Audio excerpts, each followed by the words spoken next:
கர்த்தர் இன்றைக்கு இந்த இடத்திலே அவருடைய மகத்துவமான வல்லமையை வெளிப்படுத்த போகிறார். കർത്താവ് ഇന്ന് തന്റെ മഹത്വമായ ശക്തി ഇവിടെ വെളിപ്പെടുത്തുവാൻ ദൈവം ആഗ്രഹിക്കുന്നു. ഹല്ലേലൂയ. இங்க தான் இருக்கிறேன்னு சொல்றவங்க ஒரு ஹல்லேலூயா சொல்லுங்க. ഞാൻ ഇവിടെ തന്നെ ഉണ്ടെന്ന് പറയുന്നവർ ഒരു ഹല്ലേലൂയ പറയണം. இருக்கிறத பார்த்தா எங்கேயோ இருக்கிறது போல இருக்கு. നിങ്ങളെ കണ്ടാൽ പക്ഷെ ആൾ ഇവിടെ ഇരിക്കുന്നു വേറെ എവിടെ ഇരിക്കുന്നത് പോലെ തോന്നും. ஹல்லேலூய. நல்லவர். ஆமென். தேவ பிள்ளைகளே, இந்த நாளிலே உங்கள் நடுவிலே ஆண்டவர் அருமையான சகோதரன் ஜோஸ்பின் மூலமாக ஆண்டவர் குவைத் தேசத்திலே கொடுத்த, நாங்கள் ஒரே அறையிலே 2 பேரும் தங்கி இருந்து നമ്മുടെ 2 விதங்களிலே நாங்கள் ஊழியங்களை செய்ய ஆண்டவர் கிருபை கொடுத்தார். നമ്മുടെ ജോസ്ഫിനോട് കൂടെ കുവൈറ്റിൽ കർത്താവിന്റെ കൃപയാൽ റൂമിൽ ഒരുമിച്ച് തങ്ങിയിരുന്ന് 2 പേർക്ക് 2 വിധത്തിലുള്ള ശുശ്രൂഷകൾ ചെയ്യുവാൻ ദൈവം സഹായിച്ചു. அன்றைக்கு தொடர்ந்த நட்பு இன்று வரையிலும் தொடர்ந்து கொண்டுதான் இருக்கிறது. അന്നത്തെ ആ സ്നേഹവും ദൈവിക സ്തോത്ര കരുതലും തുടർന്നുകൊണ്ടേയിരിക്കുന്നുണ്ട്. கர்த்தர் இந்த கொடுத்த ஐக்கியத்திற்காய் கர்த்தரை துதிக்கிறேன், ஸ்தோத்தரிக்கிறேன். ഈ യോഗത്തിന്റെ എല്ലാ ഒത്തൊരുമകൾക്കായി ദൈവത്തെ സ്തുതിക്കുന്നു.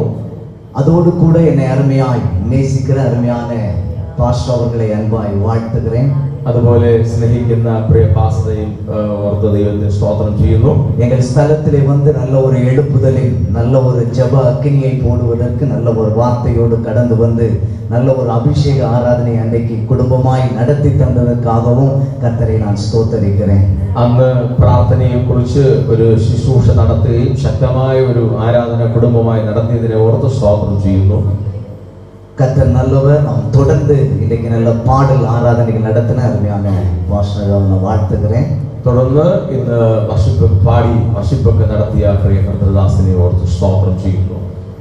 நான் வார்த்தைகளுக்கு போவதற்கு முன்பாக ஒரு காரியத்தை மாத்திரம் உங்களோடு நான் சொல்ல விரும்புகிறேன். ഇന്ന് രാത്രി വചന ശുശ്രൂഷയിലേക്ക് കടന്നു പോകുന്നതിന് മുൻപ് നിങ്ങളോട് ഒരു കാര്യം പറയുവാൻ ആഗ്രഹിക്കുന്നു. இந்த உபவாச நாளின் 6வது நாளிலே 12வது கூட்டத்தில் நீங்கள் வந்திருக்கிறீர்கள். ഉപവാസ പ്രാർത്ഥനയുടെ 6ാമത്തെ ദിവസം 12ാമത്തെ മീറ്റിംഗിലാണ് നിങ്ങൾ വന്നിരിക്കുന്നത്.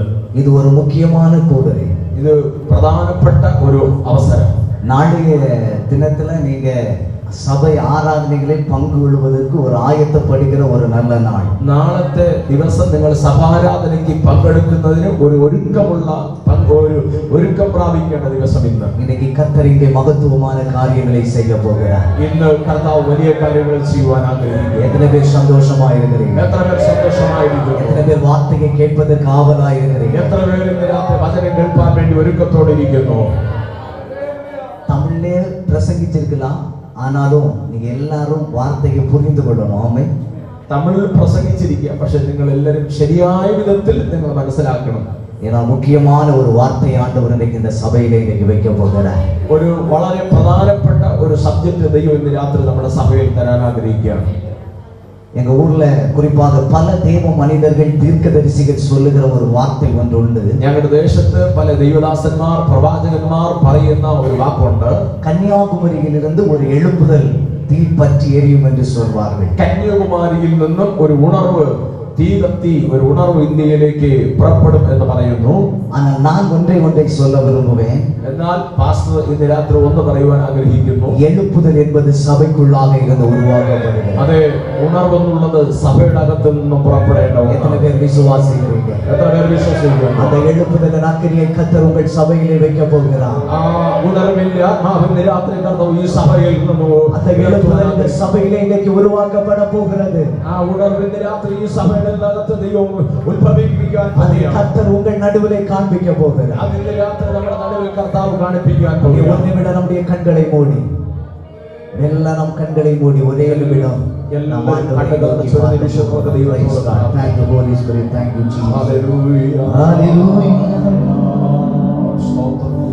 என்னை காண்பவரே, தீனம் காப்பவரே, என்னை காண்பவரே, தீனம் காப்பவரே, ஆராய்ந்து அறிந்திருக்கின்றீர், சுற்றி சுற்றி சூழ்ந்திருக்கின்றீர்,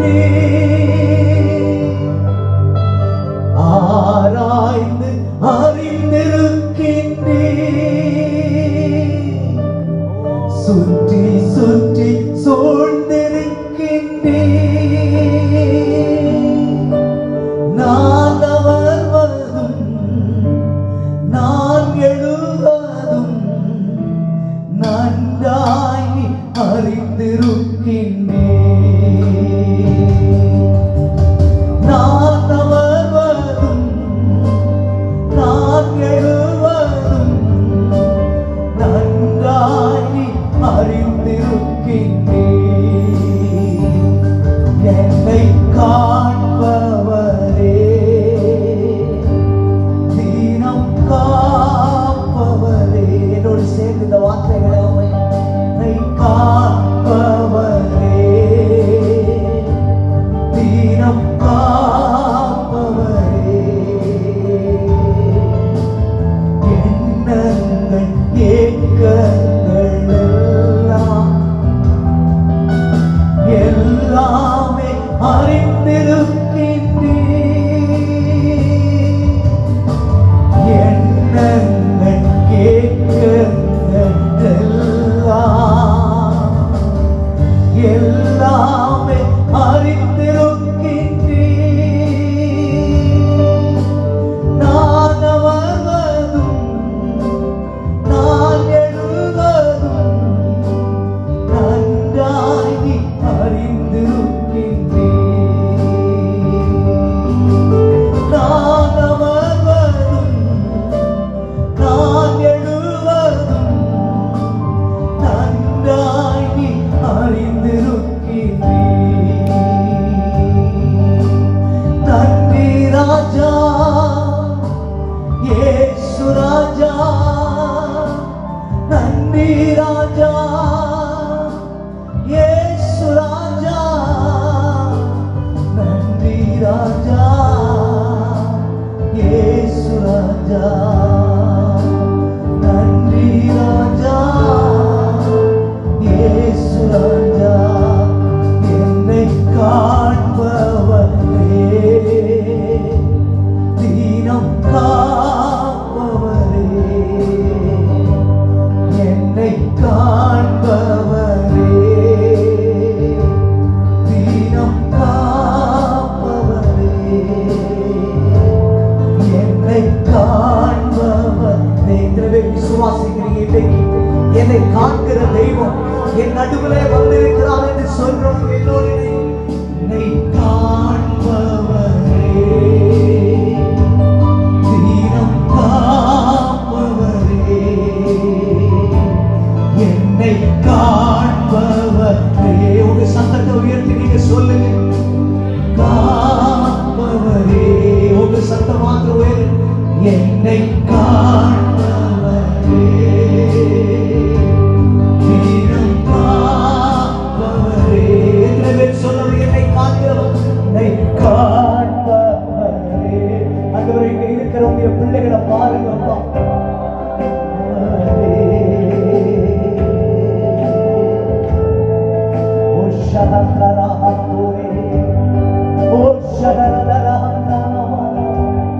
ஆண்டவரே, இந்த ஜெபம் இந்த சபையிலே என்ன நோக்கத்தோடு நடத்தப்படுகிறது என்பது நீர் அறிந்திருக்கிறபடியினால் இன்றைக்கு இந்த சபைக்கு தேவையான உம்முடைய வார்த்தைகள் இந்த இடத்திலே புறப்படுவதா.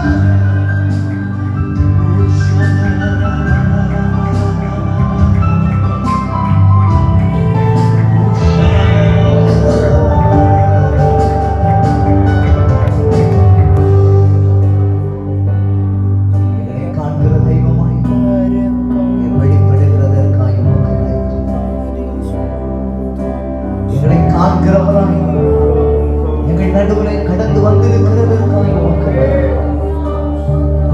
தொடர்ந்துடைய வார்த்தைகளுக்காக நாங்கள் சொல்லிக்கிறோம். வார்த்தைகளை கொண்டு எங்களோடு கூட நீ பேசி நாங்கள் கேட்கிறோம். இயேசுவின் நாமத்தில் ஜெபிக்கிறோம். ஆமென். நாம் வார்த்தைகளுக்கு நேராக கடந்து செல்லுவோம். வேதத்தை கொண்டு வந்தவர்கள் எல்லாம் நாம் வேதத்தை கையில் எடுத்துக் கொள்ளலாம். பைபிள் கொண்டு வந்தவருக்கு எல்லாருக்கும் பைபிள் கையில் எடுக்கலாம். யோவான் எழுதின சுவிசேஷம் 5வது அதிகாரம், யோகன்னான் சுவிசேஷம் 5ஆம் அத்தியாயம், அதிலே 1 முதல் 5 வசனங்களை வாசிக்க கேட்கலாம். 1 முதல் 5 വചനങ്ങൾ 1 മുതൽ 5 വരെയുള്ള വാക്യങ്ങളെ ഒരാൾക്ക് വായിക്കാം. അതിനുശേഷം യഹൂദന്മാരുടെ ഒരു ഉത്സവം ഉണ്ടായിട്ട് യേശു യെരുശലേമിലേക്ക് പോയി. യെരുശലേമിൽ ആട്ടുവാതിൽക്കൽ ബെഥെസ്ദ എന്ന പേരുള്ള ഒരു കുളമുണ്ട്. അതിന് 5 മണ്ഡപമുണ്ട്. അവയിൽ വ്യാധിക്കാർ, കുരുടർ, മുടന്തർ, ക്ഷയരോഗികൾ ഇങ്ങനെ വലിയൊരു കൂട്ടം വെള്ളത്തിന്റെ ഇളക്കം കാത്തുകൊണ്ട് കിടന്നിരുന്നു. അതത് സമയത്ത് ഒരു ദൂതൻ കുളത്തിൽ ഇറങ്ങി വെള്ളം കലക്കും.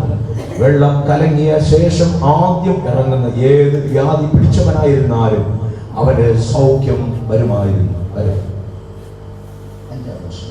എന്നാൽ 38 ആണ്ട് രോഗം പിടിച്ചു കിടന്ന ഒരു മനുഷ്യൻ അവിടെ ഉണ്ടായിരുന്നു. അവൻ കിടക്കുന്നത് യേശു കണ്ടു. அவன் படுத்திருக்கிறதை இயேசு கண்டார். அல்லேலூயா. இந்த வேத பகுதி நமக்கு அநேகருக்கு தெரிந்த ஒரு வேத பகுதி.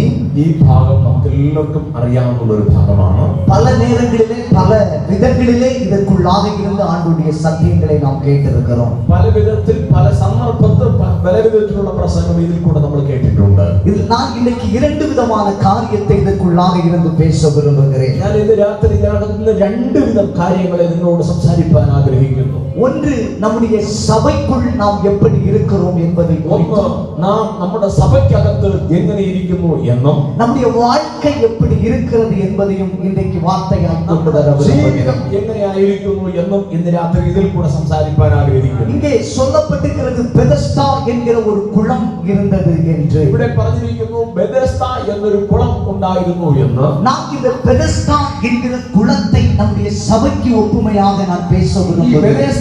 குளத்திலே இன்று ராத்திரி சபையோடு சாதரிசப்படுத்துவான் ஆகியிருக்கிறது. இன்னைக்கு ஆண்டவர் நம்மை பார்த்து சொல்லுகிறார், இது பெதஸ்தா என்று கர்த்தர் வாக்கு கொடுக்கிறார். இது இன்று ராத்திரி கர்த்தாവ് நம்மை நோக்கி வாக்குத்தத்தம் செய்யுന്നു, இது ஒரு பெதஸ்தாയാണ്. எத்தனை பேர் ஆமென் சொல்றீங்க? எத்தனை பேர் ஆமென் சொல்றீங்க? இந்த பெதஸ்தாவுக்குள்ளே, ഈ பெதஸ்தாக்குള്ളിൽ அங்கே வேதம் சொல்கிறது ஆடு வாசல் இருந்தது என்று சொல்லி, ஆடுவாதில் ഉണ്ടായിരുന്നു എന്ന്. அந்த ஆடு வாசல் என்று சொல்லும்போது, ஆடுவாதில் എന്ന് പറയുമ്പോൾ ആട്ടുവാതിൽക്കൽ എന്ന് പറയുമ്പോൾ வாசல் என்றால் இயேசுவை குறிக்கிறது. வாதில் എന്ന് പറഞ്ഞാൽ യേശുവിനെ കാണിക്കുന്നു. ஆனால் வசனம் சொல்கிறது நானே வாசல். ஆமென் சொல்லுங்க. ഞാനേ വാതിലാകുന്നു. ஹalleluya. அது மாத்திரமல்ல, அங்கே தண்ணீர் இருக்கிறது. അവിടെ വെള്ളം ഉണ്ടായിരുന്നു. தண்ணீர் பரிசுத்த ஆவியின் அனுபவத்தை குறிக்கிறது. വെള്ളം പരിശുദ്ധാത്മാവിന്റെ സാന്നിധ്യത്തെ കാണിക്കുന്നു. அது மாத்திரமல்ல, 5 மண்டபங்கள் அங்கே இருக்கிறது. 5 மண்டபங்கள் ഉണ്ടായിരുന്നു. இந்த 5 மண்டபங்கள் வேதம் சொல்லுகிறபடி எபேசியர் 4:13 படி 5 விதமான ஊழியங்களை குறிக்கிறது. ഈ 5 മണ്ഡപങ്ങൾ എന്ന് പറയുന്നത് എഫേസ്യ ലേഖനത്തിൽ പറഞ്ഞിരിക്കുന്നത് പോലെ 5 വിധ ശുശ്രൂഷകളെ കാണിക്കുന്നു. ஒரு ஆமென் சொல்லலாமே. இப்போ நான் உங்களோடு சொல்லுகிற வார்த்தை, இந்த பெதஸ்தாவுக்குள்ளே ഇന്ന് രാത്രി ഇപ്പോൾ നിങ്ങളോട് പറയുന്ന ഈ വാക്കുകൾ, ഈ സഭയ്ക്കുള്ളിൽ ஆண்டவராகிய இயேசு இருக்கிறார். നമ്മുടെ കർത്താവായ യേശു ഇരിക്കുകയാണ്. நான் சொல்றேன், நீங்க பார்த்தா இயேசு இத போல தெரியுது. எத்தனை பேர் சொல்றீங்க இந்த சபைக்குள்ள இயேசு இருக்கிறார் என்று சொல்றவங்க ஆமென் சொல்லுங்க. ஹalleluya. பரிசுத்த ஆவியானவர் இருக்கிறார். പരിശുദ്ധാത്മാവിന്റെ രാത്രി ഇതിനകത്തുണ്ട്. ஊழியங்கள் இருக்கிறது. ശുശ്രൂഷകളുണ്ട് ഇതിനകത്ത്. பலவிதமான பாடல் ஊழியம், சண்டே ஸ்கூல் ஊழியங்கள், சுவிசேஷ ஊழியங்கள், இப்படி பலவிதமான ஊழியங்கள் ஆண்டவர் இந்த பெதஸ்தாவுக்குள்ளே வைத்திருக்கிறார். பெதஸ்தாவுடைய உள்ளிൽ കർത്താവ് സൺഡേ സ്കൂൾ, യുവജന സംഘടന, സ്ത്രീജന സംഘം, ഇങ്ങനെ പലവിധ ശുശ്രൂഷകൾ ദൈവം വച്ചിരിക്കുകയാണ്. ஒரு ஆமென் சொல்லலாமே. தேவ பிள்ளைகளை ஒன்றை புரிந்து கொள்ள வேண்டும். நாம் ஆராதிக்கிற இந்த சபை என்பது ஆண்டவர் வேதத்திலே இந்த பெதஸ்தா குளத்துக்கு ஒப்புமையாக பேசும்போது, இங்கே இந்த சபைக்குள்ள இயேசு இருக்கிறார், பரிசுத்த ஆவியானவர் இருக்கிறார், ஊழியங்கள் இருக்கிறது. ഇന്ന് രാത്രി ഈ സഭയെ ആ ബെതസ്തയോട് അഥവാ ബെതസ്തയെ ഈ സഭയോട് സാദൃശ്യപ്പെടുത്തുമ്പോൾ ഇതിനകത്ത് പലവിധമാകുന്ന ശുശ്രൂഷകളും പരിശുദ്ധാത്മാവിന്റെ സാന്നിധ്യവും ഇതിനകത്ത് അടങ്ങിയിരിക്കുന്നു. ஒரு ஆமென் சொல்லலாமே. ஆனால் இப்படிப்பட்ட இந்த சபைக்குள்ள யார் இருக்கிறார்கள்? ഇങ്ങനെയുള്ള സഭയ്ക്കകത്ത് ആരിയിരിക്കുന്നു? இந்த உபவாச ஜெபத்தின் இந்த மாலை பொழுதிலே வந்திருக்கிற நம்முடைய வாழ்க்கையிலே சபையை குறித்த ஒரு வெளிப்பாடு உருவாக்கப்பட வேண்டும். വൈകുന്നേരത്ത് ഈ ഉപവാസ പ്രാർത്ഥനയ്ക്ക് വൈകുന്നേരത്ത് വന്നിരിക്കുന്ന നമ്മുടെ ഉള്ളിൽ സഭയെക്കുറിച്ചുള്ള ഒരു ലക്ഷ്യബോധം ഉണ്ടാകണം. எந்த சபைக்குள் நாம் எப்படி இருக்கிறோம் என்பதை தெரிந்து கொண்டால், ഈ സഭയ്ക്കകത്ത് നമ്മൾ എങ്ങനെ ഇരിക്കുന്നു എന്ന് നമ്മൾ അറിഞ്ഞുകൊണ്ടാൽ நிச்சயமாய் நம்முடைய வாழ்க்கையிலே மாற்றம் தானாய் உருவாக ஆரம்பிக்கும். തീർച്ചയായും നമ്മുടെ ജീവിതത്തിൽ ഒരു മാറ്റം ഉണ്ടാകും. இந்த 7 நாள் உபவாச ஜெபம் முடியும் போது ஆண்டவர் உங்கள் வீடுகளில் அற்புதங்களை செய்ய ஆரம்பிப்பார். ഈ ഉപവാസ പ്രാർത്ഥന കഴിയുമ്പോൾ നിങ്ങളുടെ ജീവിതത്തിലും കുടുംബത്തിലും ദൈവം ചില അത്ഭുതങ്ങൾ ചെയ്യുവാൻ തുടങ്ങും. ஹல்லேலூயா. அப்ப நம்ம சபையில எப்படி இருக்கிறோம்? നമ്മുടെ സഭയുടെ അകത്ത് എങ്ങനെ ഇരിക്കണം? இந்த பெதஸ்தா என்கிற சபையில எப்படிப்பட்டவர்கள் இருந்தார்கள்? ഈ ബെഥെസ്ദ എന്ന് പറയുന്ന സഭയ്ക്കകത്ത് എങ്ങനെയുള്ളവർ ഇരുന്നു?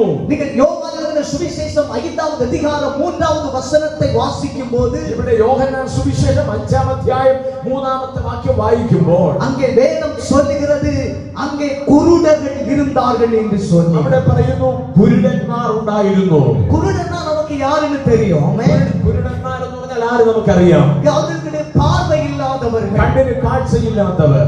அல்லேலூயா. ഹല്ലേലൂയ. அவர்களுக்கு என்ன செய்கிறார்கள், வெளியில என்ன நடக்கிறது என்பது தெரியாதவர்கள்.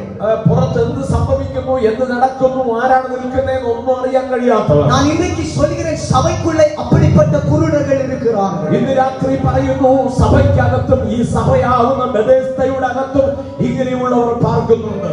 குருடர்கள் என்று சொல்லும்போது, കുരുടന്മാർ എന്ന് പറയുമ്പോൾ அவர்கள் தரிசனம் இல்லாதவர்கள், അവർ ദർശനമില്ലാത്തവർ. ஒரு ஆமென் சொல்லுங்க பாப்பா. ആമേൻ പറയാം. நாம் சபைக்குள்ளே வந்திருக்கிறோம், നമ്മൾ സഭയ്ക്കകത്ത് വന്നിരിക്കുന്നു. பெதஸ்தாவுக்குள்ளே தான் இருந்து கொண்டிருக்கிறோம். നമ്മൾ ബെഥെസ്ദയുടെ അകത്ത് തന്നെ ഇരിക്കുന്നു. அற்புதங்கள் நடந்து கொண்டுதான் இருக்கிறது. അത്ഭുതങ്ങൾ നടന്നുകൊണ്ട് തന്നെ ഇരിക്കുന്നു. இயேசு வாசம் செய்து கொண்டுதான் இருக்கிறார். യേശു ഇവിടെ വസിച്ചുകൊണ്ടിരിക്കുന്നു. ஆவியிலே நிரம்பி ஜெபித்துக் கொண்டுதான் இருக்கிறோம். ആത്മാവിൽ നിറഞ്ഞ് ആരാധിച്ചുകൊണ്ടിരിക്കുന്നു. ஆனால் இன்றைக்கும் தரிசனம் இல்லாதவர்களாய் இருந்து கொண்டிருக்கிறோம். ഇന്നും ദർശനമില്ലാത്തവരായിരിക്കുന്നു. நமக்கு எதை குறித்த தரிசனம் இருக்க வேண்டும்? നമുക്ക് എന്തോന്നിനെ കുറിച്ചുള്ള ദർശനം വേണം? நாம் எதற்கு சபைக்கு வந்திருக்கிறோம் என்கிற தரிசனம் இருக்க வேண்டும். നമ്മൾ എന്തിനു വേണ്ടി ഈ സഭയിൽ വന്നു എന്നുള്ള நாம் ദർശനമുള്ളവരായി. எதற்கு இந்த உபவாச ஜெபத்திலே வந்திருக்கிறோம் என்கிற தரிசனம் இருக்க வேண்டும். നമ്മൾ എന്തിനു വേണ്ടിയാണ് ഈ ഉപവാസ പ്രാർത്ഥനയ്ക്ക് വന്നിരിക്കുന്നു എന്നുള്ള ദർശനം വേണം. எதற்காக வந்திருக்கிறோம்? എന്തിനു വേണ്ടി വന്നിരിക്കുന്നു? சொல்லுங்க பாப்பா, எதற்காக வந்திருக்கோம்? പറയണം. നിങ്ങൾ എന്തിനു വേണ്ടി ഉപവാസ പ്രാർത്ഥനയിൽ വന്നിരിക്കുന്നു പറയണം. தெய்வத்தை ஆராதிக்கும். அப்புறம் நீங்க பேசலாம், പറയണം. நீங்க பேசுறது எனக்கு நல்லாவே புரியும். ஆனா பிரச்சனையே இல்லை. അങ്ങനെ പറയണം. ധൈര്യം. എന്തിനു വേണ്ടിയാണ് നമ്മൾ ഈ ഉപവാസ പ്രാർത്ഥനയിൽ വന്നത്? ஏன்னா எனக்கு பிரசங்கமே தயக்கம் வருது. ஏன்னா மலையாளமும் தமிழையும் மிஸ் பண்ணாலும் குழப்பம் தான். அல்லேலூயா, அல்லேலூயா. தேவ பிள்ளைகளே, அப்ப நம்ம எதற்காக வந்திருக்கிறோம்? നമ്മൾ എന്തിനു വേണ്ടി വന്നിരിക്കുന്നു? ஒரு வார்த்தை வந்தது, தெய்வத்தை ஆராதிப்பதற்கு. നമ്മൾ ദൈവത്തെ ആരാധിപ്പാൻ വേണ്ടി വന്നിരിക്കുന്നു. இது சொல்லலாமே, எதற்காக வந்திருக்கிறோம் சொல்லுங்க பாப்போம். നമ്മൾ എന്തിനു വേണ്ടി വന്നിരിക്കുന്നു? ഇനിയും പറയാമല്ലോ. 6 நாள் இந்த உபவாச ஜெபத்துக்கு வந்திருக்கிறோம், தொடர்ந்து ஆராதனைக்கு வந்துட்டு இருக்கிறோம். எதற்காக வந்திருக்கிறோம்? 6 ദിവസം കൊണ്ട് നമ്മൾ ഈ ആരാധനയ്ക്ക് വരുന്നു, ഉപവസിക്കുന്നു, പ്രാർത്ഥിക്കുന്നു. എന്തിനാണ് വന്നത്? கொஞ்சம் சத்தமா தெரிஞ்சதை சொல்லலாம். അല്പം ഉറക്കെ പറയാം. எதுக்காக வந்திருக்கிறோம்? ஆண்டவரை ஆராதிக்க. ஓகே, அடுத்து இன்னும் வியாதியிலிருந்து விடுதலை பெறலாம், രോഗത്തിൽ നിന്ന് സൗഖ്യം പ്രാപിക്കണം, பிசாசிலிருந்து விடுதலை பெறணும், പൈശാചികമായ ശക്തിയിൽ നിന്ന് വിടുതൽ പ്രാപിക്കാനാണോ? கஷ்டம் மாறணும், കഷ്ടവും രോഗവും வியாதி மாறணும், பிரச்சனை தீரணும். இப்படி ஏதாவது ஒரு காரணத்தோடு தான் சபைக்குள்ளே வருகிறோம். ഇങ്ങനെയുള്ള എന്തെങ്കിലും ഒരു കാരണത്തോടുകൂടെ അല്ലേ സഭയിൽ വരുന്നത്? ஆனால் ஆண்டவர் சபையை குறித்து குருடர்கள் என்று சொல்லும்போது, സഭയിൽ കുരുടന്മാർ എന്ന് പറയുമ്പോൾ தரிசனம் இல்லாதவர்கள் என்று நான் எதற்கு சொன்னேன் என்றால், ദർശനമില്ലാത്തവരെന്ന് എന്തിനു പറഞ്ഞു എന്ന് ചോദിച്ചാൽ, நான் சொல்லுகிறேன், சபைக்கு எதற்காய் வந்திருக்கிறோம் என்று சொல்லி கூட இதுவரை சொல்வதற்கு தெரியவில்லை. സഭയിൽ എന്തിനു വന്നിരിക്കുന്നു എന്നുള്ളത് പോലും പറയാൻ അറിയില്ല. ஹல்லேலூயா, ஹல்லேலூயா. எதற்காய் சபைக்கு வந்திருக்கிறோம்? എന്തിനു സഭയ്ക്ക് വന്നു? நமக்கு எல்லாருக்கும் தெரியும், இனி ஒரு வாழ்க்கை உண்டு. அந்த வாழ்க்கை வாழணும்னா சபைக்குள்ள வந்தாதான் முடியும். നമുക്കൊരു ജീവിതം ഇനിയുണ്ട്. ആ ജീവിതത്തിൽ നമ്മൾ പങ്കാളികളാകണമെങ്കിൽ സഭയിൽ വന്ന് ദൈവത്തെ ആരാധിച്ചു அந்த நித்திய ராஜ்யத்தை சுதந்தரிக்க வேண்டும் என்றால் சபைக்குள்ளே தான் முடியும். ആ നിത്യരാജ്യം സ്വന്തമാക്കണമെങ്കിൽ സഭയിൽ വന്ന് ദൈവത്തെ ആരാധിച്ചു തന്നെയാണ്. நான் சொல்லுகிறேன், ஆகவே நான் வேதம் சொல்லுகிறது, சபைக்குள்ளே நான் இருக்கிறோம். இயேசு இருக்கிறார், பரிசுத்த ஆவியானவர் இருக்கிறார், ஊழியம் இருக்கிறது, தரிசனம் இல்லை. അതുകൊണ്ടാണ് പറഞ്ഞത്, നമ്മൾ ഇരിക്കുന്ന സഭയ്ക്കകത്ത് പക്ഷെ പരിശുദ്ധാത്മാവുണ്ട്, ആരാധനയുണ്ട്, എല്ലാം ഉണ്ട്, പക്ഷേ ദർശനമില്ല. அல்லேலூயா. நித்தியத்தை குறித்த தரிசனம் இல்லாமல் நாம் சபைக்கு வந்து பிரயோஜனம் இல்லை. നിത്യരാജ്യത്തെ കുറിച്ചുള്ള ദർശനമില്ലാതെ നമ്മൾ സഭയ്ക്ക് വന്നിട്ട് കാര്യമില്ല. அல்லேலூயா சொல்லுங்க, ഹല്ലേലൂയ. அல்லேலூயா சொல்லுங்க. இன்னைக்கு நம்ம சபைக்கு வர்றதுனால பல கேள்வி கேட்கறது. சபைக்கு போய் உனக்கு என்ன கிடைத்தது? നമ്മൾ സഭയ്ക്ക് വരുന്നത് കൊണ്ട് പലരും ജീവിച്ചിരിക്കാം. നാം ഇങ്ങനെ വന്ന് പാടി ആരാധിക്ക വേണ്ടിയ தேவையில்லை. ഇവിടെ വന്ന പാടി ദൈവത്തെ ആരാധിക്കേണ്ട ആവശ്യമില്ല. വിടുതലയ്ക്കായി കാത്തിരിக்க വേண்டிய தேவையில்லை. വിടുതലിന് വേണ്ടി കാത്തിരിക്കേണ്ട ആവശ്യമില്ല. ആண்டവരുടെ വരുகைக்காய் കാത്തിരിக்கிறேன் എന്ന് சொல்லிக் கொண்டிருக்கிற தேவையில்லை. കർത്താവിന്റെ വരവിന് വേണ്ടി കാത്തിരിക്കുന്നു എന്ന് പറയേണ്ട കാര്യമില്ല. நான் சொல்லுகிறேன், இன்றைக்கு இந்த பெதஸ்தாவுக்குள்ளே ஒரு தரிசனம் உருவாக்கப்பட வேண்டும். இயேசு வரப்போகிறார், நான் அதற்கு ஆயத்தமாக இருக்கிறேன். ഇന്ന് രാത്രി ഈ സഭയിൽ ഇരിക്കുന്ന ദൈവമക്കളുടെ ഉള്ളിൽ ഒരു ദർശനം ഉരുവാകണം. കർത്താവായ യേശു ക്രിസ്തു വരും, ആ നിത്യതയിൽ ഞാനും പങ്കാളിയാകും. விசுவாசிக்கிறீங்க நம்முடைய கண்களை ஆண்டவர் திறக்க வேண்டும் என்கிற ஒரு சத்தியம் எத்தனை பேருக்குள்ள இருந்து கொண்டிருக்கிறது.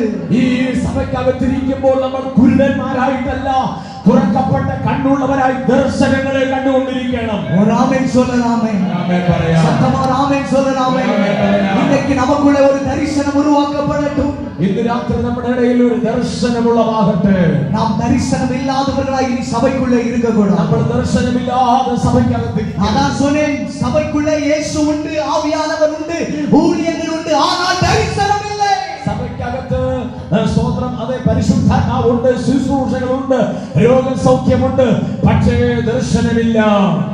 அந்த தரிசனம் மாத்திரம் இருந்திருந்தால், ആ ദർശനം മാത്രം ഉണ്ടായിരുന്നു എങ്കിൽ நீங்க எதை குறிச்சும் கவலைப்படாதீங்க. ഒന്നിനെ കുറിച്ച് നമ്മൾ ഭാരപ്പെടുകയില്ല. சத்தமா ஒரு அல்லேலூயா சொல்லுங்க. பாஸ்டர்களை உபவாச கூட்டத்துக்கு வாருங்கன்னு கூப்பிட வேண்டிய தேவையில்லை. നിങ്ങൾ ഉപവാസ പ്രാർത്ഥനയ്ക്ക് വരണം വരണം വരണം എന്ന് വിളിക്കേണ്ട കാര്യമില്ല. ஒரு ஆமென் சொல்லுங்க பாப்போமே. இன்னைக்கு தரிசனம் இல்லாதபடினாலதான் உங்களை எல்லாம் கூப்பிட வேண்டியதா இருக்கிறது. ഇന്ന് ദർശനമില്ലാത്തത് കൊണ്ടാണ് നിങ്ങളെ പുറകെ പുറകെ വിളിക്കേണ്ടി വരുന്നത്. நான் ரட்சிக்கப்படுவதற்கு முன்பாக நான் சபைகளிலே பார்த்திருக்கிறேன். രക്ഷിക്കപ്പെടുന്നതിന് മുമ്പ് പാസ്റ്റർ സഭകളെ കണ്ടിട്ടുണ്ട്. அப்பெல்லாம் கேலி கூத்தடிப்பதற்காக போய் கூட்டங்களில் நிற்போம். അതെ, ഏതോ വിളയാട്ടിന് വേണ്ടി തമാശയ്ക്ക് വേണ്ടി പോകുന്നത് പോലെ പോയി സഭകളിൽ നിൽക്കും. நித்தியத்தை குறித்து தேவ ஊழியர்கள் பேச ஆரம்பித்தால், നിത്യതയെ കുറിച്ച് ദൈവദാസന്മാർ പ്രസംഗിക്കാൻ തീരുമാനിച്ചാൽ சபை அனலாய் மாற்றப்பட்டுக் கொண்டிருக்கும். സഭ അഗ്നിയായി മാറിക്കൊണ്ടിരിക്കും. நாங்கள் அந்த வேடிக்கை பார்த்து கொண்டிருப்போம். തമാശ നോക്കിക്കൊണ്ടിരിക്കും. ஆனால் இன்றைக்கு தான் தெரிகிறது, நித்தியத்தை குறித்த நம்பிக்கையை நாம் பெற்றுக்கொண்டால் அந்த தரிசனம் மாத்திரம் இருக்கும் என்று சொன்னால், ஓ கர்த்தர் நல்லவர் என்பதை நாம் அழகாய் ருசிக்க ஆரம்பித்து விடுவோம். ആ ദർശനം നമ്മുടെ ജീവിതത്തിൽ ഉണ്ടാകുമെങ്കിൽ കർത്താവിന്റെ വരവിനെ കുറിച്ചും നിത്യതയെ കുറിച്ചും അതേ പ്രാർത്ഥനയുള്ളവരായി இன்னைக்கு கர்த்தர் அந்த தரிசனத்தை உங்களுக்குள் வைக்க போகிறார். ആ ദർശനം ഇന്ന് രാത്രി ദൈവം നിങ്ങളുടെ ഉള്ളിൽ തരാൻ പോവുകയാണ്. இப்ப எத்தனை பேர் சொல்ல முடியும் நாம் எதற்காய் சபைக்கு வந்திருக்கிறோம்? ഇപ്പൊ പലർക്കും പറയാൻ കഴിയും, നമ്മൾ എന്തിനു വേണ്ടി സഭയിൽ വന്നിരിക്കുന്നു? எதற்காக வந்திருக்கிறோம்?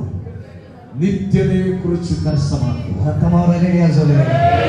இதெல்லாம் பாரம்பரிய சபையிலே நம்ம இருந்திருக்கலாம். അല്ലെങ്കിൽ നമ്മൾ ഇവിടെ വരേണ്ട കാര്യമില്ല, പാരമ്പര്യ സഭയിലേ ഇരുന്നിരിക്കാം. உலக மனுஷனை போல வாழ்ந்து இருக்கலாம். ലോക മനുഷ്യനെ പോലെ ജീവിക്കാമായിരുന്നു. நீங்க வந்து ஆண்டவருடைய ஹalleluya பந்தியில அமர வேண்டிய தேவையில்லை, ஞானஸ்நானம் எடுக்க வேண்டிய தேவையில்லை. നിങ്ങൾ അല്ലെങ്കിൽ പിന്നെ വന്നത് സോദര സ്നാനപ്പെടാനോ കർത്തൃമേശയിൽ പങ്കെടുക്കേണ്ട ആവശ്യമില്ലായിരുന്നു. நான் சொல்லுகிறேன், இன்று முதல் நம்முடைய கண்கள் திறக்கப்பட போகிறது. ഇന്ന് രാത്രി മുതൽ നമ്മുടെ കണ്ണുകൾ തുറക്കപ്പെടണം. இந்த பெதஸ்தா என்கிற சபைக்குள்ளும் குருடர்கள் இருந்தார்கள். ഈ பெதஸ்தா എന്ന് പറയുന്ന സഭയ്ക്കകത്ത് കുരുടന്മാർ ഉണ്ടായിരുന്നു. இந்த வாரவேளையிலே கர்த்தர் நம்முடைய கண்களை திறக்க போகிறார். ഇന്ന് രാത്രി അതേ കുരുടന്മാരുടെ കണ്ണുകളെ കർത്താവ് തുറക്കാൻ പോവുകയാണ്. எத்தனை பேர் ஆமென் சொல்லி விசுவாசிக்கிறீங்க? எத்தனை பேர் ஆமென் சொல்லி விசுவாசிக்கிறீங்க? எத்தனை பேர் இயேசு வர போகிறார் என்று விசுவாசிக்கிறீங்க? அவருடைய வருகைக்கு நான் വിശ്വസിക്കുന്നു. நான் அவருடைய வருகைக்கு ஆயத்தமாக இருக்கிறேன் சொல்றவங்க நல்ல கையை தட்டி ஆண்டவருக்கு ஒரு நன்றி செலுத்தலாம். വേണ്ടി ഒരുങ്ങിയിരിക്കുന്നു എന്ന് പറയുന്നവർ ആ കരകളെ തട്ടികൊണ്ട് നിങ്ങളുടെ ശക്തിയോടെ നമുക്കുണ്ടാകുമോ?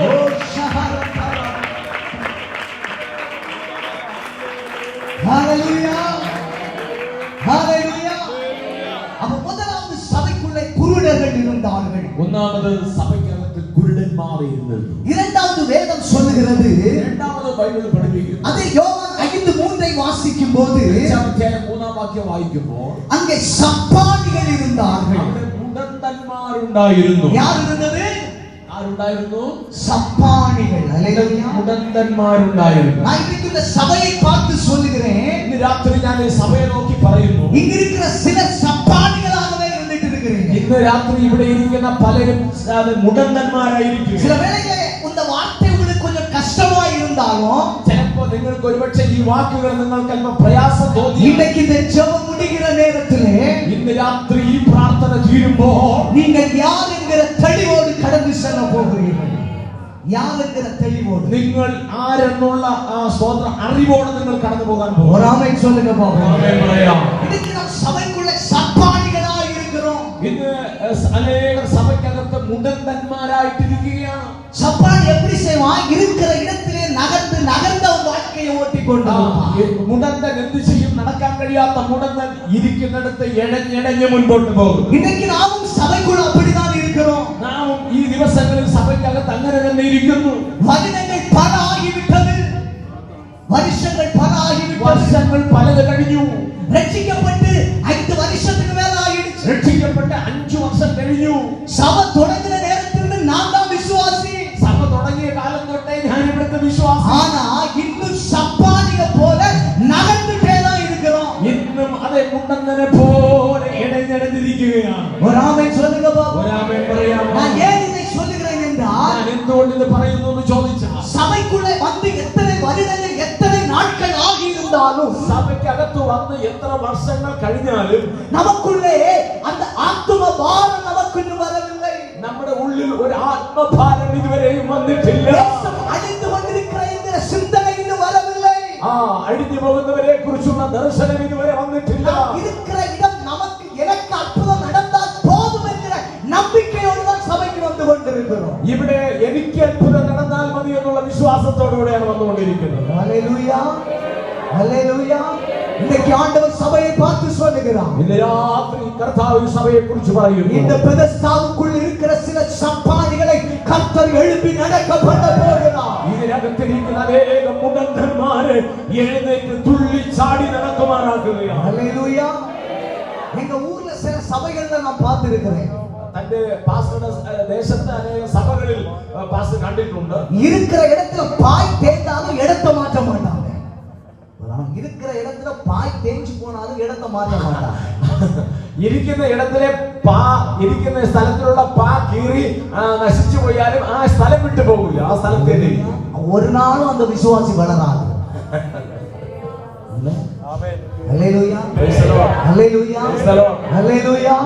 நான் ஏன் பாரத்தோடு இந்த வார்த்தைகளை சபைக்குள்ளே வைத்துக் கொண்டிருக்கிறேன்? എന്ത് ഭാരത്തോടെ ഈ കാര്യം പറഞ്ഞുകൊണ്ടിരിക്കുന്ന അറിയാം. ஏனென்றால் ஆண்டவர் எனக்கு கொடுத்த ஒரு வெளிப்பாடு, இந்த சபைக்கு வருவதற்கு முன்பாக ஆண்டவர் சொன்ன ஒரு காரியம் தான், அநேகர் இன்னும் சபைக்குள்ளே சப்பானிகளாகவே கிடக்கிறார்கள். സഭയിൽ വരുന്നതിന് മുമ്പ് എനിക്ക് തന്ന ദൈവം ഒരു ദർശനം ഇതാണ്, ഈ സഭയ്ക്കകത്ത് അനേകർ ഇന്നും മുടന്തന്മാരെ പോലെ ഇരിക്കുന്നുണ്ട്.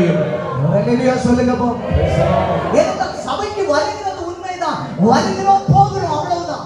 നമ്മൾ സഭയിൽ വരുന്നത് സത്യമാണ്. നമ്മൾ സഭയിൽ വരുന്നു, ആമേൻ പറഞ്ഞ ഉടനെ എഴുന്നേറ്റ് പോകുന്നു. ஹல்லேலூயா. ആമേൻ. சபையினுடைய தரிசனம் என்ன, சபையினுடைய பாரம் என்ன என்பதை இன்னும் புரிந்து கொள்ளாமல் வாழ்ந்துட்டு இருக்கிறோம். സഭയുടെ ഭാരം, സഭയുടെ ദർശനം എന്നെന്ന് ഇതുവരെയും അറിയാതെ നമ്മൾ ജീവിച്ചുകൊണ്ടിരിക്കുന്നു. அப்படி செய்திருந்தால் இன்னைக்கு இந்த சபை இதுக்கு முன்ன இன்னும் எல்ல பெரிதாகிருக்கும். നമുക്ക് എല്ലാവർക്കും അങ്ങനെ ഒരു ഭാരം ഉണ്ടായിരുന്നെങ്കിൽ ഈ സഭ ഇതിനു മുമ്പ് വലിപ്പം കൂട്ടേണ്ടി വരും. ஹல்லேலூயா சொல்லுங்க பாப்போம். நான் சொல்கிறேன், இன்னைக்கு சப்பானியா இருப்பதற்கு ஆண்டவர் இந்த பெதஸ்தாவுக்குள் கொண்டு வரவில்லை. കർത്താവ് ഇന്ന് രാത്രി പറയുന്നു, ഇതിനകത്ത് നാം ഉണർന്നന്മാരായിട്ടിരിക്കാൻ അല്ല കർത്താവ് ഇവിടെ കൊണ്ടുവന്നത്. அருமை சகோதர சகோதரி, உன்னை ஏதோ ஒரு காரணத்திற்காக, ஒரு கடமைக்காக சபைக்கு கர்த்தர் கொண்டு வரவில்லை. പ്രിയവാത്സല്യ സഹോദര സഹോദരി, ഏതോ ഒരു കടമയ്ക്ക് വേണ്ടിയല്ല കർത്താവ് നിന്നെ ഈ സഭയ്ക്കകത്ത് കൊണ്ടുവന്നത്. இந்த ஜெபம் முடியும் போது நீங்கள் எல்லாரும் எழும்பி நடக்கிற, பறந்து செல்லுகிற ஒரு தேவ பிள்ளைகளாய் மாற போகிறீர்கள். പ്രാർത്ഥന കഴിയുമ്പോൾ നിങ്ങൾ നടന്നു പോകുന്ന, തുള്ളിച്ചാടുന്ന ഒരു പ്രിയപ്പെട്ടവരായി മാറാൻ പോവുകയാണ്. இந்த தேசத்தை குறித்த ஒரு வாரத்தோடு போக போகிறீர்கள். നിങ്ങളുടെ ദേശത്തെ കുറിച്ച് ഒരു ദർശനത്തോടെ പോകണം. இந்த பட்டணத்தை குறித்த ஒரு தரிசனத்தோடு போக ഈ போகிறீர்கள். പട്ടണത്തെ കുറിച്ച് ഒരു ഭാരം ജീവിതത്തിൽ ഉണ്ടാകണം. எனக்கு மாத்திரம் இனி அற்புதம் அல்ல, இந்த கேரளா பகுதியில எங்களை சுற்றிலும் இருக்கிற அநேக ஜனங்களுக்கு அற்புதத்தை கொண்டு செல்கிற பாத்திரமாய் மாறுவேன். എനിക്ക് മാത്രം അത്ഭുതം നടന്നാൽ പോരാ, ഈ ദേശത്തും എന്റെ ചുറ്റളവിലും അനേകരെ ക്രിസ്തുവിലേക്ക് കൊണ്ടുവരുവാനും അവരുടെ ജീവിതത്തിലെ അത്ഭുതങ്ങളെ നടക്കേണ്ടതിന് ഞാൻ അവരെ കൊണ്ടുവരുന്നവരായി മാറണം. எத்தனை பேர் விசுவாசிக்கிறீங்க? எத்தனை பேர் இப்ப சொல்ல முடியும், நான் இத்தனை நாட்கள் சப்பானியாகவே இருந்திருக்கிறேன்? ഇന്ന് ഇന്ന് രാത്രി എത്ര പേർക്ക് സമ്മതിക്കാൻ പറ്റും ഞാൻ ഇത്രയും ദിവസം ഇതിനകത്തൊരു മുണ്ടന്തനായിട്ടാണ് ഇരുന്നത്? ஹல்லேலூயா ஹல்லேலூயா. கர்த்தர் உங்களை எழுப்பி பிரகாசிக்க பண்ண போகிறார். കർത്താവ് നിങ്ങളെ എഴുന്നേറ്റ് പ്രകാശിപ്പിക്കാൻ சத்தமா പോകുന്നു. ஆமென் சொல்லுங்க பாப்போம். இன்னைக்கு கீபோர்டு வாசித்துட்டு ஜோஸ்பின் இருக்கறானா, என்னைக்கு கீபோர்டு வாசித்துட்டு இருக்குவதற்கு ஆண்டவர் சபைக்குள்ள வைக்கல.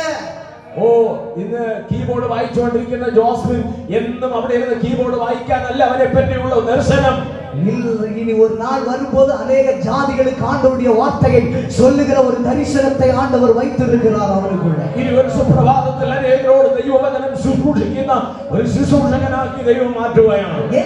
அநேக நினைக்கிற காரியம் தான், சபைக்கு வந்துட்டேன்னா ஏதோ இருக்கிற அபிஷேகம், இருக்கிற அந்நிய பாஷை, இருக்கிற ஊழியம் போதும் என்று நினைக்கிறோம். അനേകർ വിചാരിക്കുന്നു ഞാൻ സഭയിൽ വന്നാൽ ഇരിക്കുന്ന അളവ് മതി, ഈ പ്രാർത്ഥന മതി, ഈ ആരാധന മതി, ഈ അഭിഷേകം മതി എന്ന് പറഞ്ഞുകൊണ്ടിരിക്കുകയാണ്. நான் சொல்கிறேன், அடுத்த கட்டம் என்ன என்பதை இருக்கிற இடத்தை விட்டு எழுப்பி செய்வதற்கு ஆயத்தமாய் மாற வேண்டும். അടുത്ത പടി എന്താണെന്ന് ഇരിക്കുന്ന സ്ഥലം വിട്ട് എഴുന്നേറ്റ് മുൻപോട്ട് പോകുവാൻ തയ്യാറാണ്. நீங்க அப்படி மாற ஆரம்பித்தீங்கன்னா கர்த்தர் செய்ய ஆரம்பிப்பார். നിങ്ങൾ അങ്ങനെ മാറുവാൻ ആഗ്രഹിക്കുന്നു എങ്കിൽ അത് കർത്താവ് ചെയ്യും. நீங்க சப்பானியா இருக்கவே விரும்புறீங்கன்னா என்னைக்கும் இருந்த இடம் தான், இருந்த ஆசீர்வாதம் தான். നിങ്ങൾ മുടന്തനായിട്ട് ഇരിക്കാനാണ് ആഗ്രഹിക്കുന്നതെങ്കിൽ ഇരിക്കുന്ന ഇടം എന്നും നിങ്ങൾക്കുള്ളത് തന്നെ. ஒரு ஆமென் சொல்லுங்க பாப்போம்.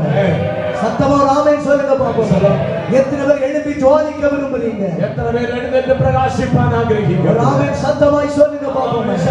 தேவ பிள்ளைகளை இருப்பதற்காய் கர்த்தர் சபைக்குள்ளே கொண்டு வரவில்லை, நீங்கள் எழுந்து ஜோதிப்பதற்காக கர்த்தர் கொண்டு வந்தார். ഒരിടത്തിരിപ്പാൻ ദൈവം നിങ്ങളെ കൊണ്ടുവന്നില്ല, എഴുന്നേറ്റ് പ്രകാശിപ്പാൻ വേണ്ടിയാണ് ദൈവം. இந்த சபை ஒரு மாற்றத்தை பார்க்க போகிறது. സഭ ഒരു വാഗ്ദത്തം പ്രാപിക്കാൻ இங்க പോകുന്നു. இருக்கிற சப்பானிகளாய் இத்தனை நாட்களும் ஒரே எண்ணத்தோடு போதும் என்கிற மனப்பான்மையோடு இருந்த உங்களை ஆண்டவர் ஒரு பரந்த தரிசனத்தை வைக்கிறார். ഇത്രയും നാൾ ഇരുന്ന ഈ അവസ്ഥയിൽ ഇരുന്നാൽ മതി എന്നിരുന്ന മുടന്തന്മാരെ കർത്താവ് ഇന്ന് മുതൽ എഴുന്നേറ്റ് നടന്നു പോകുന്ന കളവിൽ മാറ്റാൻ പോകുന്നു. கையை தட்டி ஆண்டவருக்கு ஒரு நன்றி செலுத்துங்க பாப்போம். ஹalleluya ஹalleluya.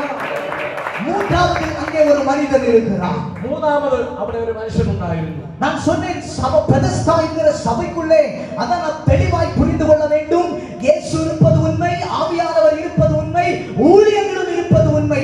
ஆனால் குருடர்களும் சப்பானிகளும் அந்த சபைக்குள்ளே இருந்தார்கள். ഈ സഭയ്ക്കകത്ത് പരിശുദ്ധാത്മാവിന്റെ പ്രവർത്തനവും ആരാധനയും ദർശനവും വിടുതലുമുള്ളത് ശരിയാണ്. പക്ഷേ എങ്കിലും അതിനകത്ത് മുടന്തരും കുരുടരും അതിനകത്തിരുന്നു. அல்லேலூயா. மூன்றாவது அங்கே ஒரு மனிதனை வேதம் சுட்டி காட்டுகிறது. കർത്താവ് ഒരു മനുഷ്യനെ അവിടെ കാണിക്കുന്നു. அந்த மூன்றாவது வசனத்தை வாசிக்கும் போது, മൂന്നാമത്തെ വാക്യം വായിക്കുമ്പോൾ ഒരാൾ அங்கே തമ്മിൽ വായിക്കണം. திமிர்வாதக்காரன் இருந்தான். ஒரு அல்லேலூயா சொல்லுங்களேன். அல்லேலூயா அல்லேலூயா. சூம்புல கையுடைய 5:3 வாசிக்கும் போது வேதம் சொல்லுகிறது, அங்கே பாருங்கள், குருடர் இருந்தார்கள், കുരുടന്മാർ ഉണ്ടായിരുന്നു, சப்பானிகள் இருந்தார்கள், മുടന്തന്മാർ ഉണ്ടായിരുന്നു, சூம்பின உறுப்புடையவர்கள் இருந்தார்கள். ക്ഷയരോഗികൾ ഉണ്ടായിരുന്നു. சொல்லுங்களேன்.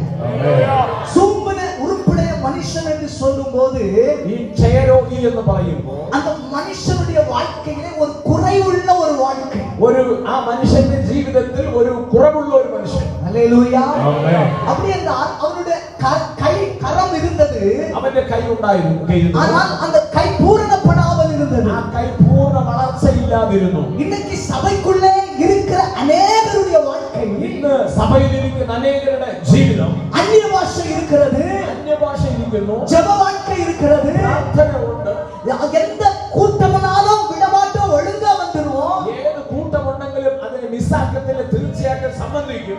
ஆனா பூரணப்படாமல் வாழ்ந்து கொண்டிருக்கிறோம். എന്നാൽ പൂർണ്ണപ്പെടാതെ ജീവിച്ചുകൊണ്ടിരിക്കുന്നു. ஒரு ஆமென் சொல்லுங்களேன்.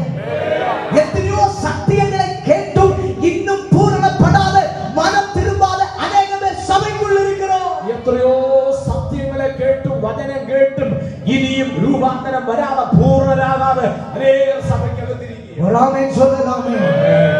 இன்றைக்கு ஆண்டவர் தெளிவாய் உங்களோடு பேசுகிறார்.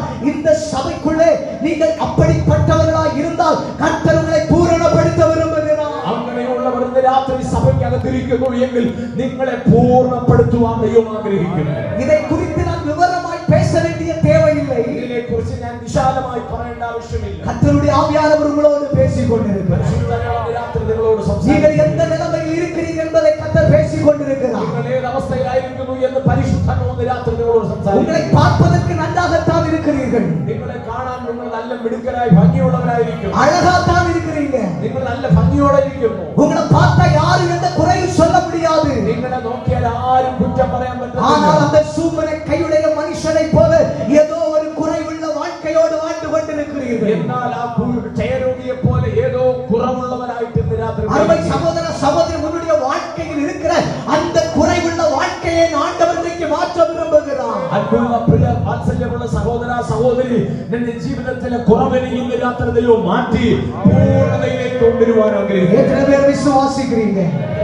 நான் பூரணப்பட வேண்டும். எத்தனை பேர் விசுவாசிக்கிறீங்க?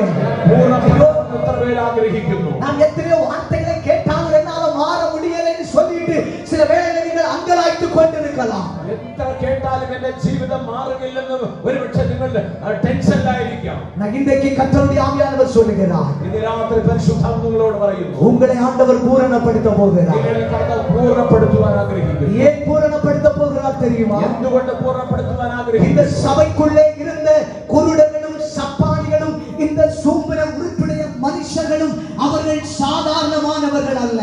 ഈ സഭയ്ക്കകത്തിരുന്ന മുടന്തന്മാരും കുരുടന്മാരും അത് ക്ഷയരോഗികളും സാധാരണപ്പെട്ടവരല്ല.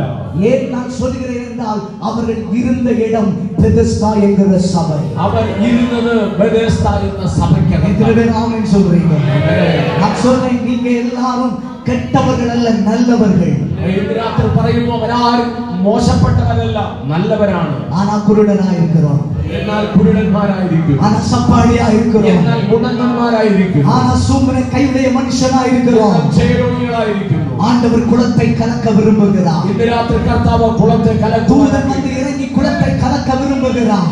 ആ കുളത്തിനകത്തിറങ്ങി ഇന്ന് രാത്രി കുളം കലക്കുവാൻ ദൈവം இன்றைக்கு ആഗ്രഹിക്കുന്നു. ஆண்டவர் உங்களை மாற்றத்துக்கு நேராய் கொண்டு வர விரும்புகிறார். ഇന്ന് രാത്രി കർത്താവ് നിങ്ങളെ നേരായ അവസ്ഥയിലേക്ക് കൊണ്ടുവരുവാൻ இந்த ആഗ്രഹിക്കുന്നു. குளம் எப்பொழுதும் கலக்கப்பட வேண்டும் என்று தேவன் விரும்புகிறார். ഈ കുളം എപ്പോഴും കലങ്ങണമെന്ന് ദൈവം ആഗ്രഹിക്കുന്നു. நீங்கள் சூம்பன கையுடைய மனுஷனாக இருப்பதற்கு தேவன் விரும்பவில்லை. അതേ ക്ഷയരോഗിയായിരിക്കാൻ ദൈവം ആഗ്രഹിക്കുന്നില്ല. நீ விழுந்து விழுந்து எழும்புவதற்கு கர்த்தருடைய சபைக்குள்ளே கொண்டு வரவில்லை. നീ വിഴുന്ന് വിഴുന്ന് എഴുന്നേൽക്കുവാൻ കർത്താവ് നിന്നെ സഭയിൽ കൊണ്ടുവന്നില്ല. நீ சப்பானியாய் ஒரே இடத்திலே கிடப்பதற்கு ஆண்டவர் சபைக்குள்ளே கொண்டு வரவில்லை. നീ മുണ്ടന്തനായിട്ട് ഒരേ ഇടത്ത് കിടക്കാൻ ദൈവം നിന്നെ സഭയിൽ കൊണ്ടുവന്നില്ല. நீ தரிசனம் இல்லாமல் போவதற்கு ஆண்டவர் சபைக்குள்ளே உன்னை கொண்டு வரவில்லை. നീ ദർശനമില്ലാത്തവനായി പോകത്തക്ക അളവിൽ ദൈവം നിന്നെ സഭയിൽ കൊണ്ടുവന്നില്ല. ஆண்டவர் எதற்காக இந்த பெதெஸ்தாவுக்குள்ளே வைத்திருக்கிறார் தெரியுமா? എന്തിനു വേണ്ടിയാണ് ബെഥെസ്ദയ്ക്കകത്ത് കൊണ്ടുവന്നതെന്നറിയാമോ? இந்த 12வது ஆராதனையிலே ഈ 12ാമത്തെ ആരാധനയിൽ சபை கலக்கப்பட போகிறது. സഭയ്ക്കകത്ത് குளம் கலக்கப்பட போகிறது. വെള്ളം കലകപ്പെടാൻ പോകുന്നു. சபைக்குள்ளே ஒரு அக்கினி ஊற்றப்பட போகிறது. സഭയ്ക്കകത്ത് ഒരു ആത്മാവിന്റെ ശക്തി വെളിപ്പെടാൻ சபைக்குள்ளே പോകുന്നു. பரிசுத்த ஆவியானவர் வல்லமையை கிரியை செய்ய போகிறார். സഭയ്ക്കകത്ത് പരിശുദ്ധാത്മാവിന്റെ ശക്തി വ്യാപരിക്കാൻ உங்களுக்குள் പോകുന്നു. இருக்கிற அபிஷேகத்திலே மாற்றம் வரப்போகிறது. നിങ്ങളുടെ അഭിഷേകത്തിൽ ഒരു മാറ്റം വരാൻ പോകുന്നു. உங்களுக்குள் இருக்கிற அந்நிய பாஷையிலே ஒரு மாற்றம் வரப்போகிறது. അകത്തിരിക്കുന്ന അന്യഭാഷകളിൽ ഒരു മാറ്റം വരാൻ പോവുകയാണ്. நீ வந்த வண்ணமாய் இந்த சபைக்குள்ளே இருப்பதற்கு கர்த்தர் உன்னை இங்கே குளத்துக்குள் வைக்கவில்லை. ഓ, നീ വന്നതുപോലെ ഇരിപ്പാൻ ദൈവം ഈ കുളത്തിനകത്ത് നിന്നെ ആഗ്രഹിക്കുന്നു. வேதம் நமக்கு சொல்லுகிறது, எவன் முந்தி குளத்தில் இறங்குகிறானோ அவன் சுகமாகி எப்பேற்பட்ட மனுஷனாய் இருந்தாலும் அவன் விடுதலையை பார்க்கிறான். അങ്ങനെ പറയുന്നു, വെള്ളം കലങ്ങുമ്പോൾ ഏത് വ്യാധിസ്ഥനായാലും ആദ്യം ഇറങ്ങുന്നവൻ സൗഖ്യം പ്രാപിക്കും. அங்கே சொல்லப்பட்ட வார்த்தை எப்பேற்பட்ட வியாதியஸ்தன். അതേ അതിനെ പറയുന്നു, ഏത് വ്യാധിസ്ഥനായാലും. நான் சொல்லுகிறேன், இந்த சபைக்குள்ளே எந்த நிலைமையில் நீங்கள் இருந்தாலும் இன்றைக்கு குளம் கலக்கப்பட போகிறது. கர்த்தர் உங்களை மாற்ற போகிறார். കർത്താവ് രാത്രി പറയുന്നു, നിങ്ങൾ ഏത് അവസ്ഥയിൽ ഇരുന്നാലും ഇന്ന് രാത്രി ഇവിടെ വെള്ളം കലകും. ദൈവം നിങ്ങളുടെ സ്ഥിതി മാറ്റും. ஆண்டவர் உங்களை குருடனாய் சபைக்குள்ளே வைக்க விரும்பவில்லை. കർത്താവ് നിങ്ങളെ കുരുടനായി സഭയ്ക്കകത്ത് വയ്ക്കാൻ ஒரு ആഗ്രഹിക്കുന്നു. சப்பானியாய் கிடக்க விரும்பவில்லை. ഒരു മുടന്തനായി ഇതിനകത്ത് കിടപ്പാൻ ദൈവം ஒரு നിങ്ങളെ சூழ்நிலை கையுடைய மனுஷனாய் இருக்க விரும்பவில்லை. ഒരു ക്ഷയരോഗിയായിരിക്കാൻ கர்த்தர் உங்களுக்குள்ளே அவருடைய வல்லமையை வைக்க விரும்புகிறார். കർത്താവ് രാത്രി നിങ്ങളുടെ മേൽ കർത്താവിന് ശക്തി விசுவாசிக்கிறவர்கள் நல்ல கைகளை தட்டி വിശ്വസിക്കുന്ന ദൈവമക്കളെ കരങ്ങൾ അടിച്ച് ദൈവത്തെ സ്തുതിക്കാം. வேதம் சொல்லுகிறது, അതിനെ പറയുന്നു, ஆண்டவருடைய விருப்பமெல்லாம் ഓ, നമ്മുടെ ഇഷ്ടമല്ല. திறப்பிலே நிற்பதற்கு சுவரை அடைப்பதற்கு ഓ, നമ്മുടെ സ്ഥിതിക്ക് ഒരു മാറ്റം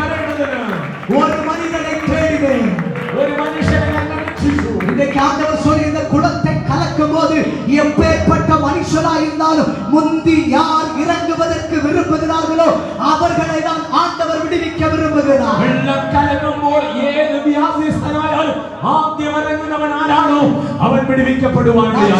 இன்னைக்கு நீங்கள் ஒப்பு கொடுத்தால் கர்த்தர் உங்களை பயன்படுத்த போகிறார். இந்த ராத்திரி நீங்கள் சமர்ப்பிச்சால் தெய்வம் உங்களை இந்த ராத்திரி ஸ்துதி மாற்ற போகிறார். சிலரோடு ஆவியானவர் பேச ஆரம்பித்து விட்டார். சிலரோடு பரிசுத்தமாக இந்த ராத்திரி சம்சாரித்து உங்கள் கண்களை மூடி இப்பொழுது ஆண்டவரை நோக்கி பாருங்கள். கண்களை மூடி ஹalleluya கர்த்தரை நோக்கி பார்க்கலாம். இந்த ராத்திரி கண்களை அடைச்சு கர்த்தாவை நோக்கி பாருங்கள்.